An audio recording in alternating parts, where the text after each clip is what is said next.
Salut à tous, donc on se retrouve aujourd'hui pour un nouveau format de vidéo qui seront en gros des analyses en profondeur pour aujourd'hui ce sera une transformation. Vous me direz si ce format vous plaît et si vous voulez des analyses en profondeur pour d'autres transformations par exemple, ou certains personnages qui vous paraissent un peu flous dans Dragon Ball. Ce sera sur Dragon Ball les analyses en profondeur, hein. Donc c'est parti, aujourd'hui ce sera l'analyse en profondeur, donc pour transformation SSJ1 ou Super Saiyan 1. Pour commencer, Goku c'est le premier à avoir eu cette transformation donc dans l'arc de la planète Namek, hein, avec Freezer et tout ça.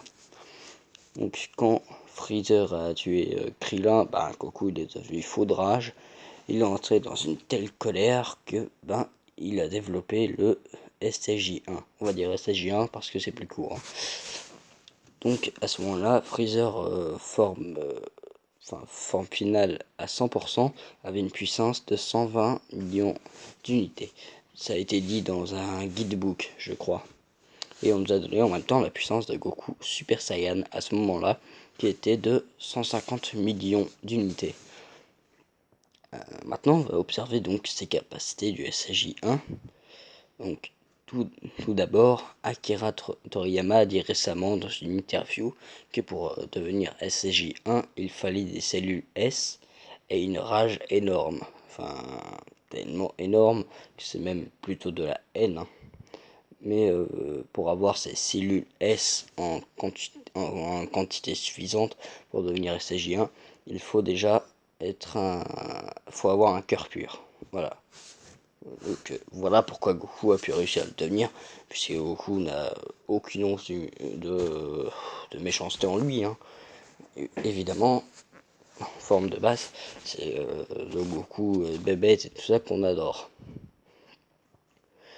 Donc voilà.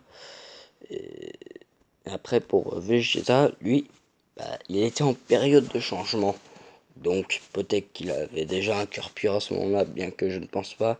Je pense plutôt que pour son cas, c'est surtout que son désir de puissance devenir plus puissant que Goku l'a forcé à devenir Saiyan. Pour moi, ce serait ça. Après, à voir. Dites-moi si vous voulez une théorie là-dessus, je pourrais faire, hein. Donc après, on va voir donc le reste, donc la puissance un peu que confère le Saiyan.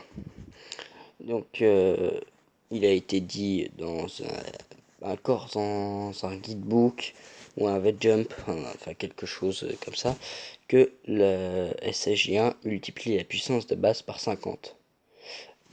Donc, ce qui ne veut pas... À chaque fois, Goku est plus puissant. Par exemple, en SSJ1, c'est pas le SSJ1 qui devient plus puissant, c'est Goku qui devient plus puissant en forme de base. Donc, le SSJ1, par extension, lui donne une puissance supérieure à ce qu'il avait sur Namek. Donc il multiplie la puissance de base par 50. Donc déjà Goku à la base sur Namek sans son Kaioken, mais après avoir été guéri, puisque le fait d'être guéri donne plus de puissance à Saiyan, avait une puissance de 3 millions d'unités. Ce qui est franchement faible, très très faible, hein, même. Donc franchement oui. Donc il devait avoir à peu près une puissance de 60 millions d'unités avec le Kaioken x20, mais c'est pas beaucoup en face à Freezer. Donc je pense que j'ai tout dit, hein, donc sur cette vidéo. Dites-moi si ce format vous plaît.